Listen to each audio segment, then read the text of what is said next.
You've reached a point where you want to proceed with your design but don't know how much it will cost or what you should spend. Setting up a budget is one of the main steps you need to do before creating your masterpiece.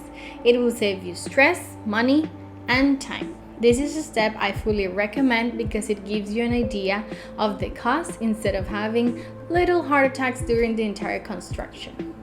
You can use this guide for any project, not only interior design. It can help you with your groceries, chores, finance, and more. So let's begin. My name is Patricia and this is the Designer 101.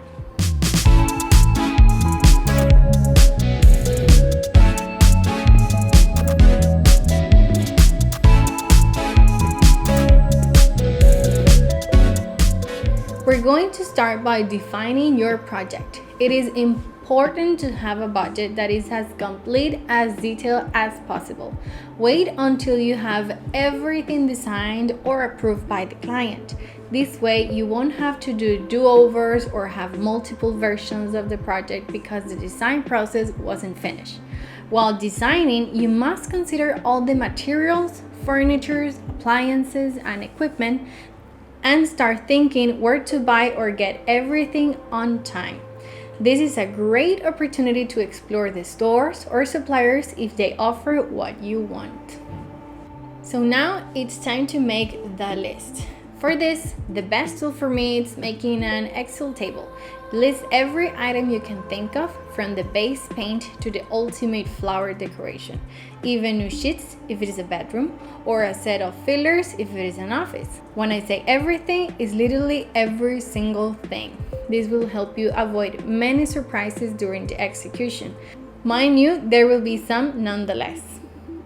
I always arrange it by category or in order of construction. So for example, for an interior design project, demolition and cleaning are the number one category on my list.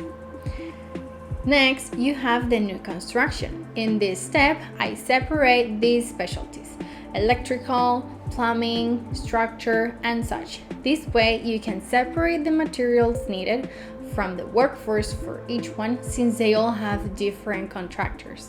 I always get advice from a specialist of each area just to be sure I'm including everything that must be done. As soon as you understand all the construction parts, you can move on with everything regarding wall covering. What I mean by this is to consider when you lay out wall palettes or tiles, put on some wallpaper, or anything that needs to be attached permanently on walls.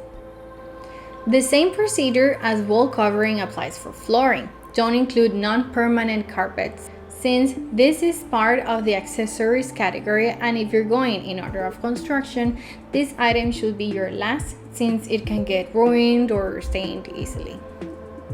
And don't forget to include the equipment and fixtures category. This is where you'll include toilets, bathtubs, extractors, and all the kitchen fixtures.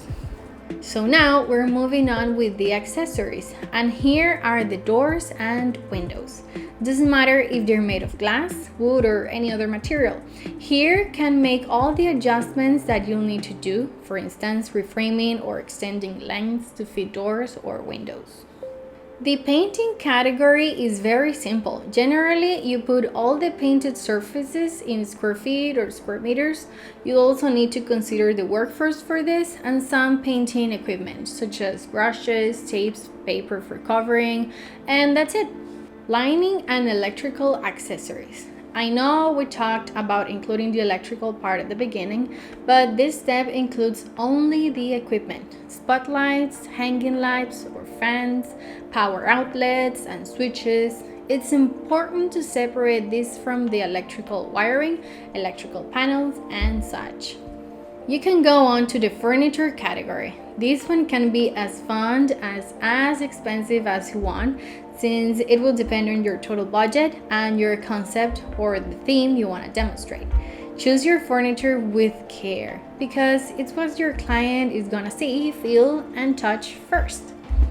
And last, the accessories category. This category is the sparkle of the project. It gives the place a soul and a personality. Here you can include everything that is not indispensable for its functionality, meaning pots, sheets, photo frames, a few mirrors, all that is decoration but turns the place into a home.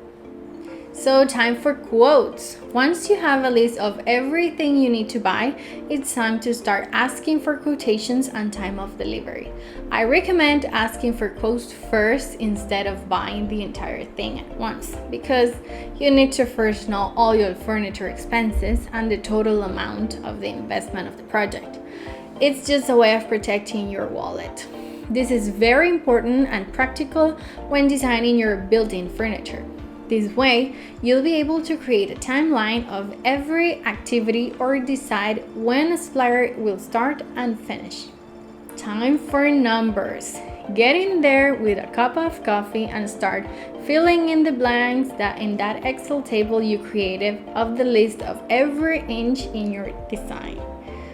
With all the info you have collected, now you have the total amount of money you need to invest. A very important recommendation is for you to consider an additional 10 to 20% of the total cost for contingencies. We just can't predict the future. This can be very helpful with accidents, timeline adjustments, or even changing an entire part of the design. If you're doing this for a client, make sure you're including your profits. So now it's time to choose, not giving up. If the total cost of the project is something you were calculating below your expenses and can be achieved, then congratulations. You can proceed and start buying and making contracts with the suppliers. If not, and the result was a full heart attack, then there are 3 options you can consider without giving up your project. You can do stages. Execute the project in 2 to 4 stages. This way you'll be able to manage your expenses better and still get what you desire. Start with the big items first, like demolition, structure, electrical, plumbing, new walls, and in the next stages dedicate to the decor.